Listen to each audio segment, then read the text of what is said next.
Hello everybody, this is Lizzie Chambers, Julia Hodgson, Maddie Price and Clive Privet here at Together for Short Lives.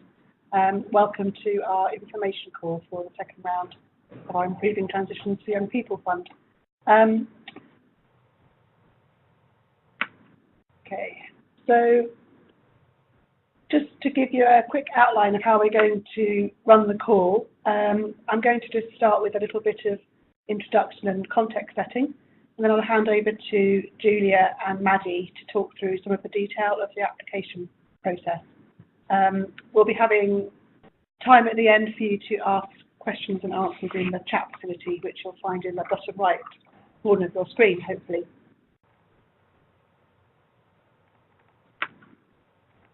So just to run through some of the ground rules for the webinar.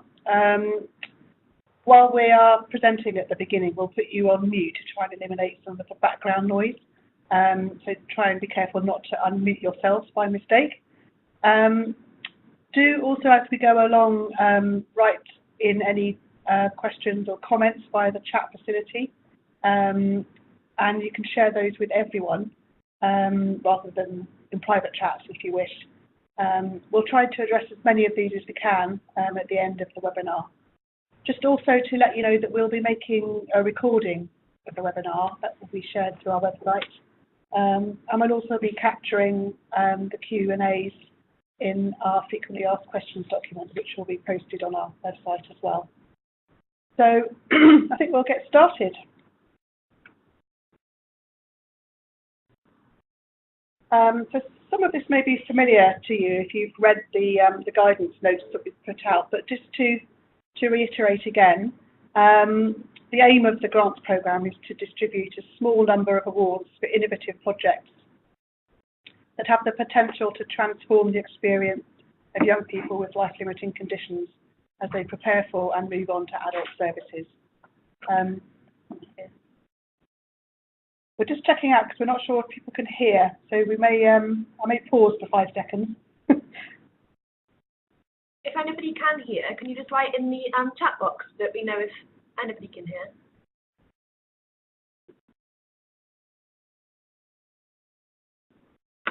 It's not this one here, is it? Okay. I think it may just be one or two isolated cases of people who can't hear. Thank you. So that's lovely. Thank you. We'll carry on. So I think the key thing in our aim there is that it is a small number of awards. We have almost £1 million of funding, but obviously spread across the UK and across different projects. We're not going to be able to fund everything, unfortunately, but we are looking to fund innovation, so things which are new and haven't been tried before. And they are to be projects which are aimed at improving the experience of young people with life-limiting conditions, so conditions which threaten or limit their life.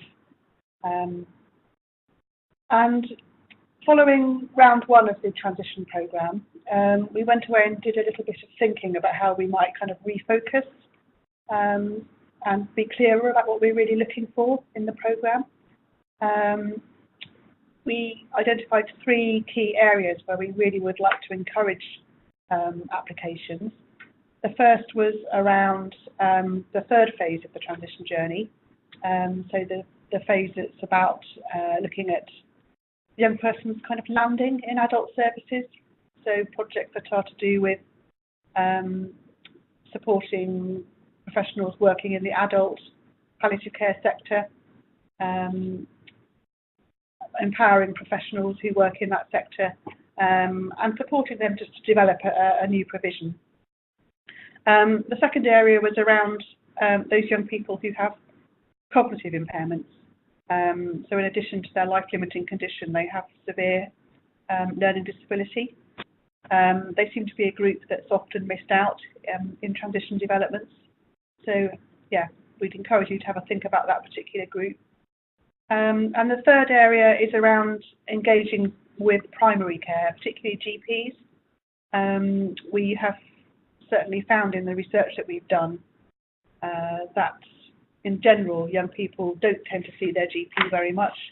They're in the care of a paediatrician or several ologists as a young person, but when they move to adult services, they just don't have those links with their GP, which they need. So projects that look at that GP role. We do, however, also feel it's still really important that in addition to those three areas, we're wanting to encourage applications that are sort of locally developed between partners, which address locally identified gaps and needs. So, you know, projects that might have been identified through your regional action group or particular issues that you want to address locally. So those might be relatively small scale, but we would like them to have potential to be scaled up if they were rolled out nationally. So those are the kinds of new focuses for the programme. And hopefully these will be familiar. This is just the eligibility criteria. So this will be a kind of checklist that we go through to screen whether applications are eligible or not. The organisation has to be based in the UK, and we include the Isle of Man in that definition of the UK. It needs to benefit young people with a life-limiting illness, aged 14 to 25, or if not the young people directly, it could be the parents of those young people or also professionals who support them. So we would want to see evidence that your project is focused on young people with life-limiting illness. If your organisation works with a broader cohort, we just want to see evidence that it is going to affect life-limited young people. We would expect that all organisations leading the innovation provides, commissions, supports or delivers services that are free at the point of care. And also we want to see evidence of the lead organisation, if it's not a direct palliative care provider, that needs to be in partnership with a palliative care provider, or otherwise be able to demonstrate knowledge of young people with palliative care needs. And finally, just that all partners should be regulated by the appropriate body. So if that's the sort of healthcare organisation, it would be CQC. We want to have evidence that you're properly regulated.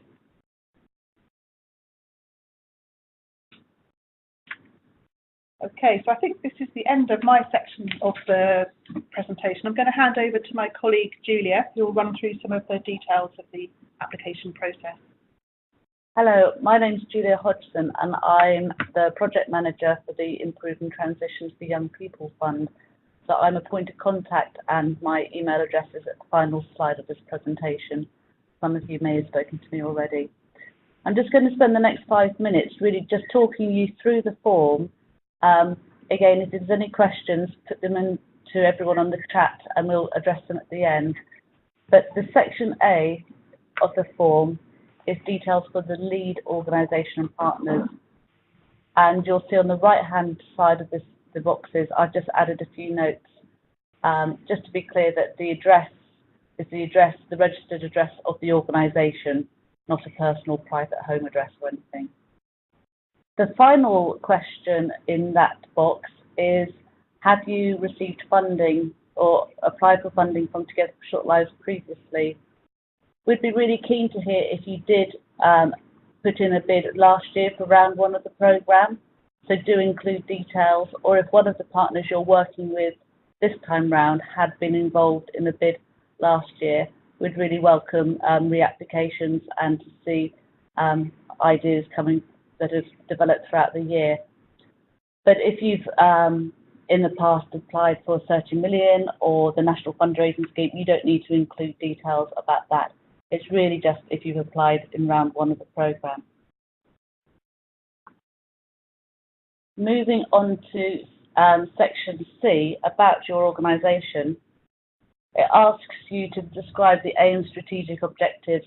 We're very conscious that that can be quite wordy, and some of your organisations will be quite familiar. So really, for this first stage of the applications, keep this brief. Should you be shortlisted, there'll be an opportunity for you to expand the details. So no need to cut and paste everything from your website or strategy documents onto this. It's just to give a flavour of who you are and what you're all about and your partners that are involved in the bid.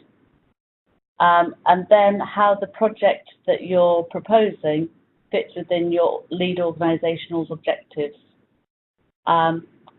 It's quite important here to show that the project isn't going to be business as usual, but it enhances what you do already, or it's a new way of working for you. We've had a question put through about the previous slide.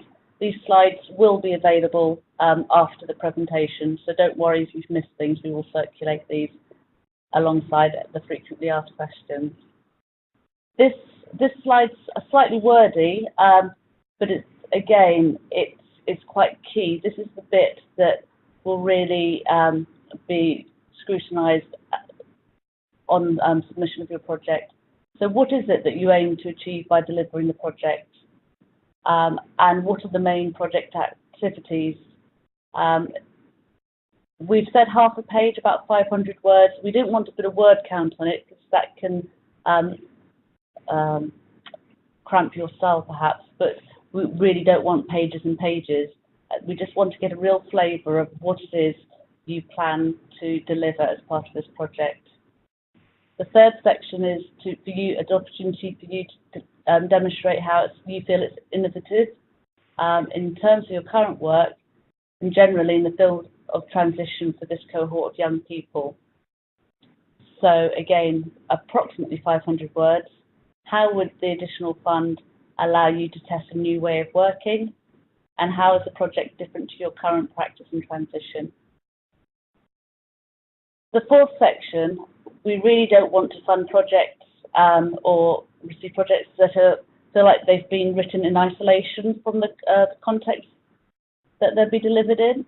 So do use this time now to talk to people in your regional action groups. Their contact details are available on our website under Transition Regional Action Groups. Do get a feel for what else is going on, any opportunities that you should be aware of.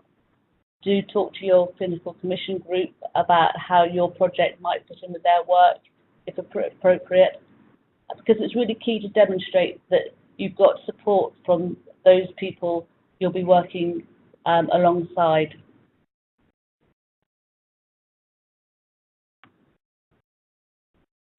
Continuation about the project. It's really key to feel that the project, the ideas that you're submitting are needed and that you've consulted with young people themselves, their parents and carers. So if you have spoken to people, include as much detail as possible here about that. It'd be good to know how old were the young people you consulted with, how did you capture the views of those unable to speak for themselves, did you speak to their parents, and also to show, if it has, how the consultation influenced the development of the project and the proposal. When it asks who will benefit from the project, it'd be really good to know how, if the young people you intend to target in the project are known to you already, and if not, how you hope to identify or recruit the beneficiaries of the project. It could be quite tricky, we're aware, that to actually reach these young people, so we want evidence at this application phase that you know exactly who it is who can benefit from your project. The project outcomes, I've given an example here of 2 made-up project outcomes, just to give you an idea of what it is we're looking for. So remember, we don't want to know about project outputs, it's about outcomes, about the impact that you hope the project will make, and how you'll know that the project's having that impact, and over what time scale, whether it's over halfway through the project or by the end of the project. So do complete that section as far as possible.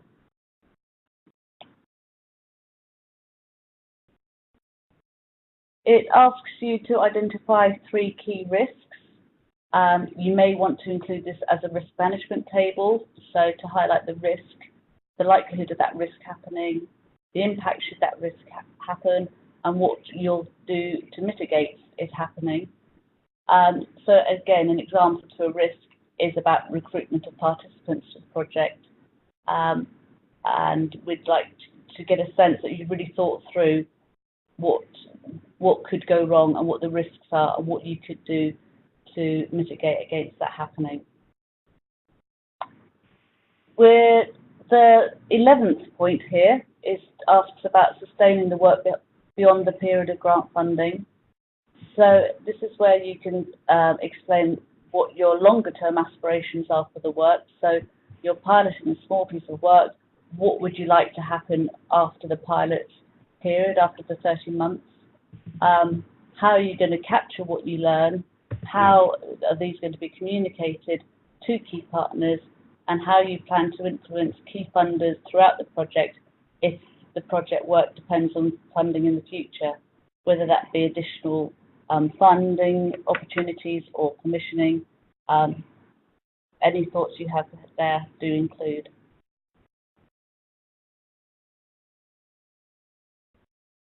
At the end, alongside submission of the completed application form, you'll notice that there's an appendix which is your budget summary for the project.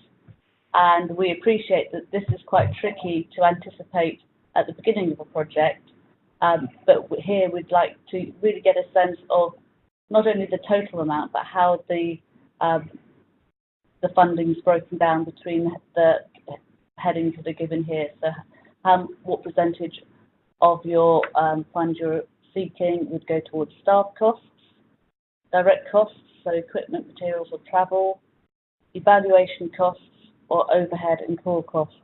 And you'll be aware that we hope to see between about 7 to 12% of your total costs being put towards evaluation, because this is a learning project, so we really want you to commit to evaluating on an ongoing basis.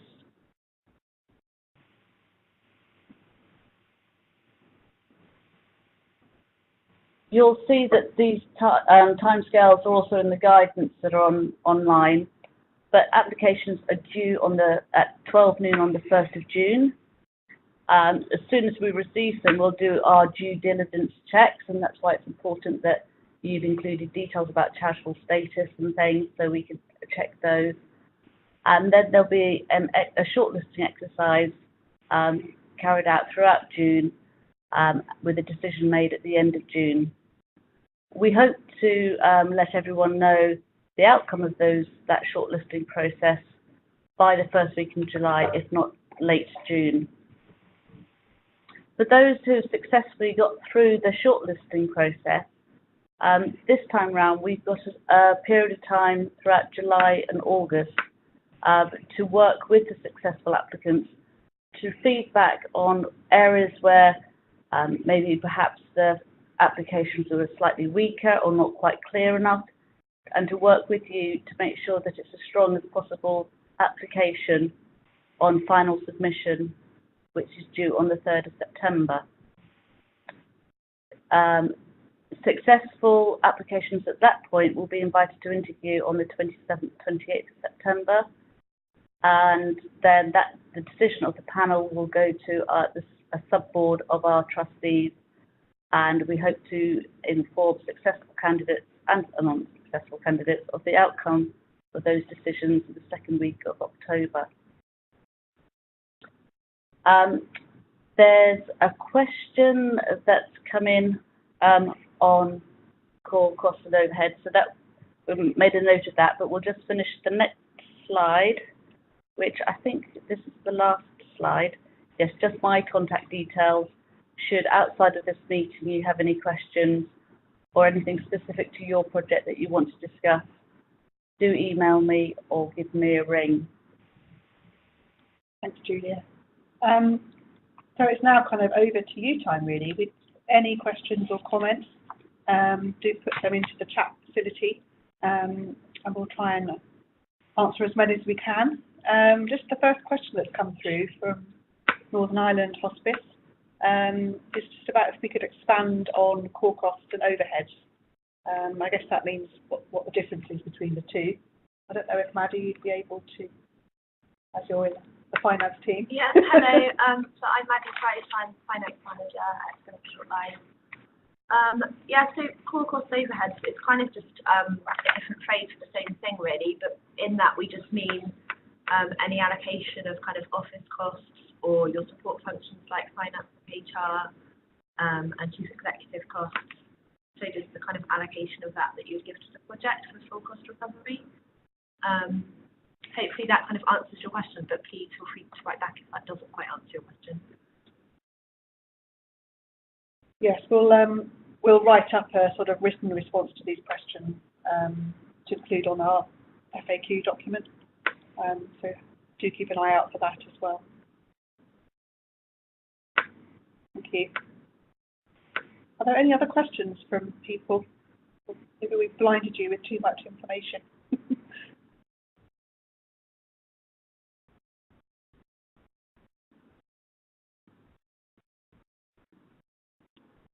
Okay, so there's been a question coming privately, just asking if we could give an example from successful applicants from round one about how they're planning to fund beyond the bid.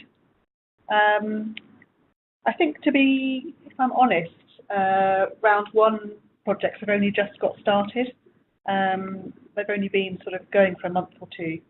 So there probably isn't yet an example of that.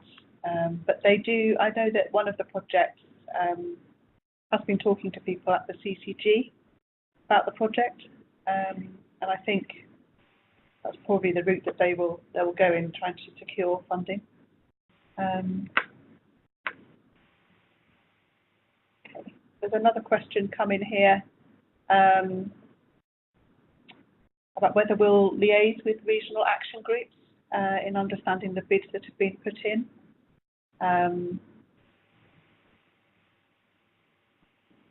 But quite understanding the question there.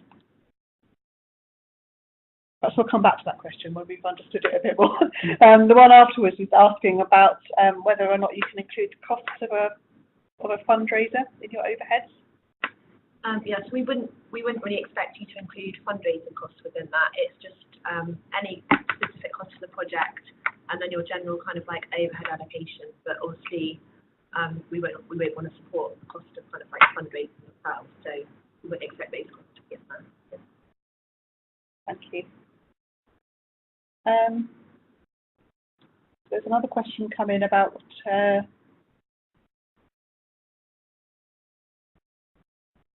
what if including young people in the plans for review of local transition is part of the proposal and has not yet happened?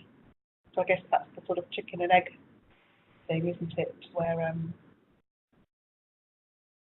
I think we would just like to see some evidence of at least, you know, one or two young people having been consulted with, just evidence of the need for the project. But yeah, I can see that if the project is about scoping with young people what's needed, that's what the project is. That's quite tricky. I think it's just evidence. I think what we're looking for is just evidence that the need is there. That might be consulting with a whole range of stakeholders. That may include young people, but it may also include other organisations, other services, parents potentially.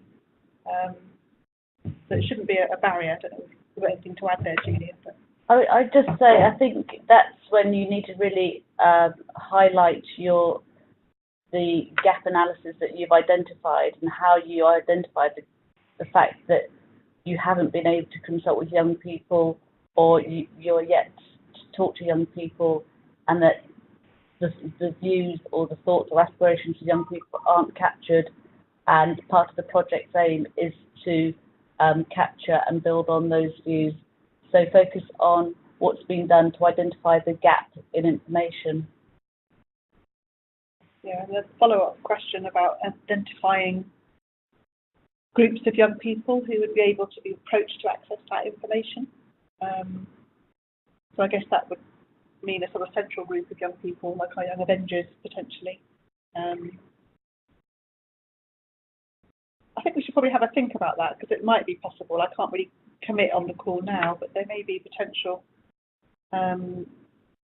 to pass ideas by our Young Avengers group to see if they feel like there are important gaps that need to be met. I guess so, as part of the project, we would want you to kind of identify where you would be looking for your beneficiaries and who you're working with in the project anyway. So you would kind of want to be identifying those groups yourselves. Yeah.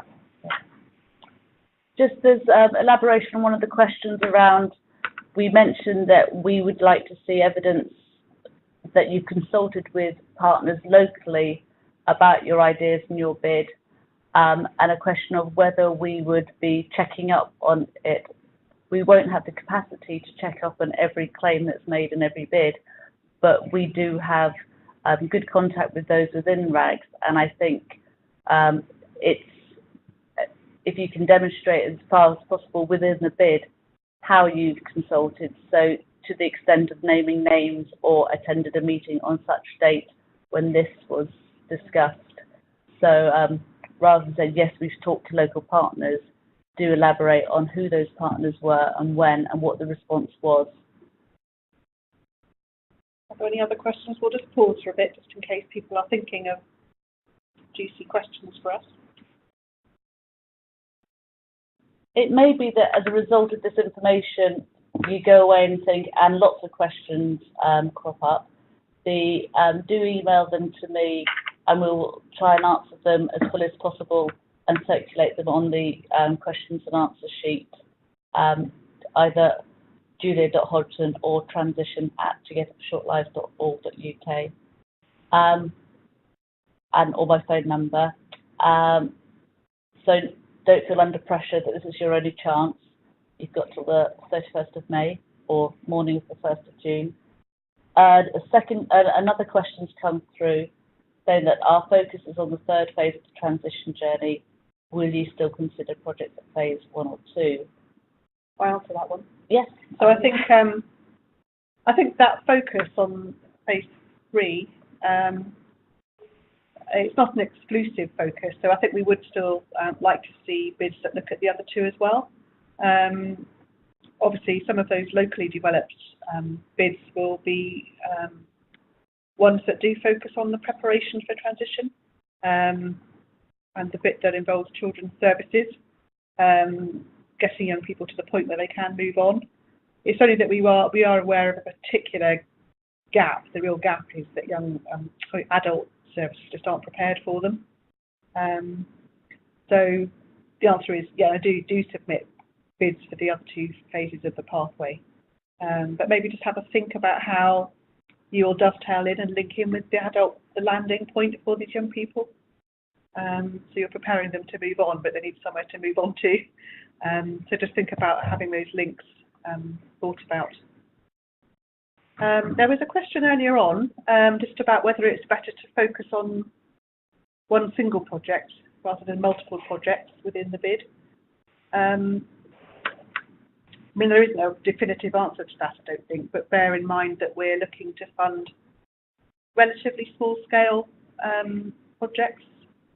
So it's just about the capacity to deliver lots of different things within a bid and evaluate them all. I think kind of rather fund, an innovation, a single thing that was well evaluated than lots of things that were poorly evaluated. Don't know whether other people here agree, but that would be my response to that question.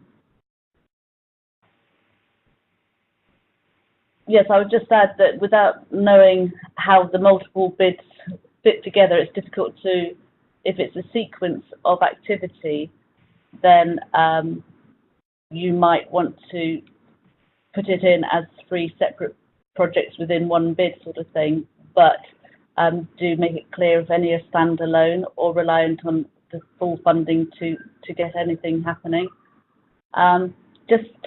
We've been asked privately about how to send further questions. As I say, just email them to me in any format, and we hope to have the presentations ready to go on the website, but we'll probably wait till we've had a chance to write up the answers to these questions fully. So I'd say by Wednesday, what I'll do, as well as put them on the website, we can email this group so you who have attended today know exactly when they've gone live on the website. Okay, there was a question that came up earlier just about whether organisations could put in more than one bid. We wouldn't expect an organisation to be the lead on more than one bid, but I think it's okay if they were to lead one and perhaps be a partner in another, but we wouldn't fund multiple projects with the same organisation in the lead role. There was a question here about including all aspects of transition, so first, second and third phase. I think, no, we wouldn't be looking for an individual project to cover all three. That would be asking a bit too much. I think as part of the review exercise and reflecting on phase one and looking at the situation, areas where there was particular underfunding was within adult services receiving young people, work with the cognitive impairments and work with GPs. So we're particularly interested in those, any that touches on any of those, but not all three aspects. Yeah. We've answered the question about the presentation being shared and the recording being available. Yeah. It will be by the end of the week, obviously. Yeah, by the end of this week. Yeah. Yes, the presentation was actually a draft presentation that was sent with the joining instructions. We will send this final presentation as a PDF as an attachment, so don't worry about that. There's a question about how the young people are to be funded, and I think we would expect the service delivering the project to include funds to enable participation in the project. So if it was a series of workshops to cost in the fact that those young people would their travel would be funded, we wouldn't expect it to go into the details of individuals' funding arrangements to access services. Sorry, that was a private question, but on the Q&A, hopefully it'll be a bit clearer.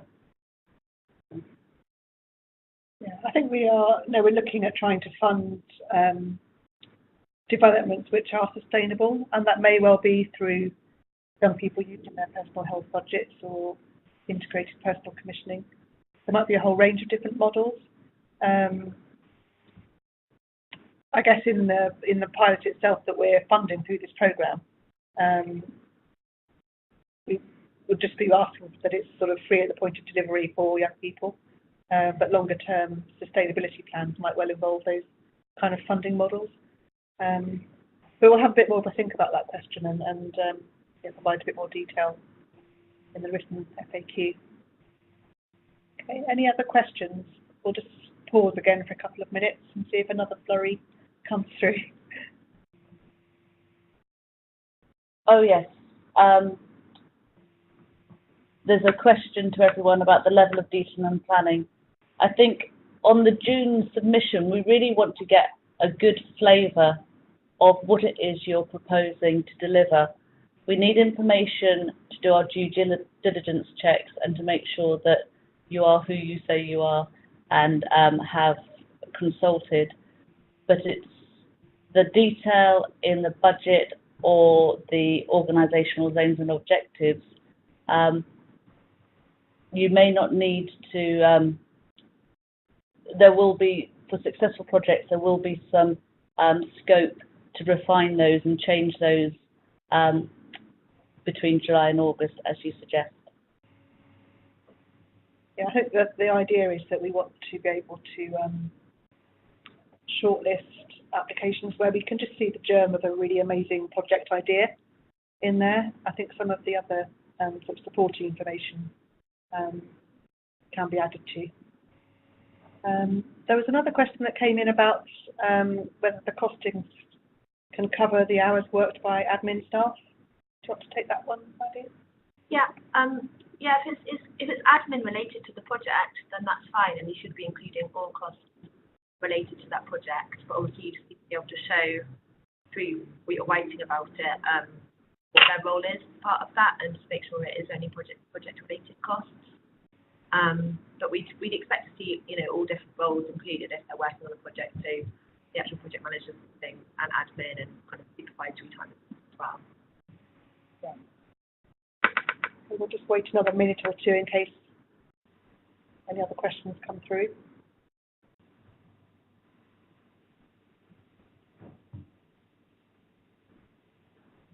There's a question about particular percentage for core costs. Is that something that we thought about? I don't really want to kind of put a figure on it, because I think that will kind of limit people in how they're putting together their budgets. But we wouldn't expect the core costs or overhead part of the budget to be huge. Kind of generally, you wouldn't expect that to be above about 15 to 20%. So anything higher than that, I think we would kind of be questioning what you're kind of including in that line.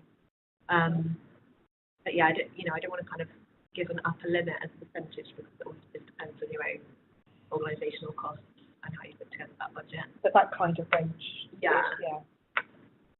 Thank you, Maddie.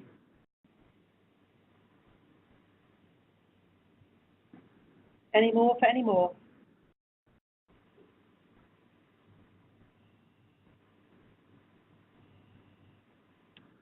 So a question here about being able to include BlackFilling as a post. They're thinking about using existing staff members, but there are the issues around their capacity.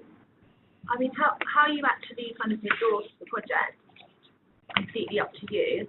But we wouldn't expect to see the cost of backfilling. We just expect to see the cost of whatever post is working on the project. So as long as you're kind of thinking about the costs associated with the project itself, and including all of those, we wouldn't expect to see also the backfilling of that person on top of that. Yeah, and just to add also, we are obviously looking to test out new things with this programme. So the staff that are moving into the role here would have to demonstrate they have the right skills to do this work on transition. And I think also we'd want to see evidence that after the project, that member of staff, if they're going back to their previous role, would that impact on the sustainability of that pilot project? We really want to be able to fund things that have, that are ongoing within organisations. So that's just something to think about.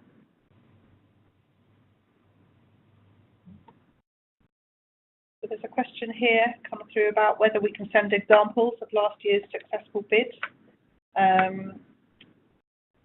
We funded 2 projects last year, so there aren't that many to share, but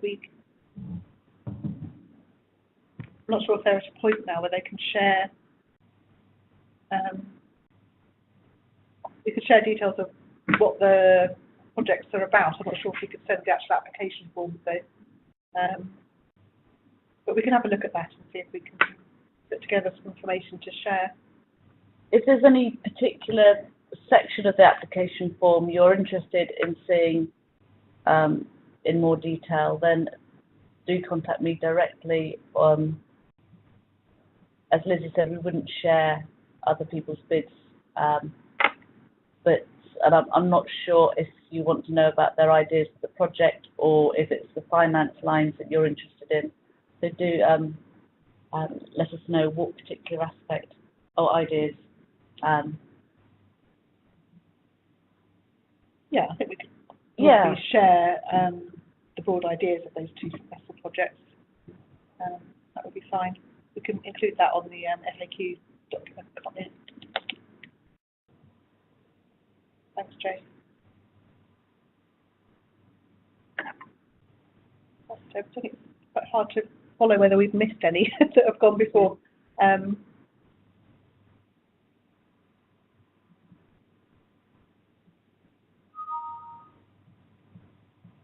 Okay, so we call this information call to a close. We'll just perhaps just stay online for another couple of minutes in case burning question pops into somebody's mind.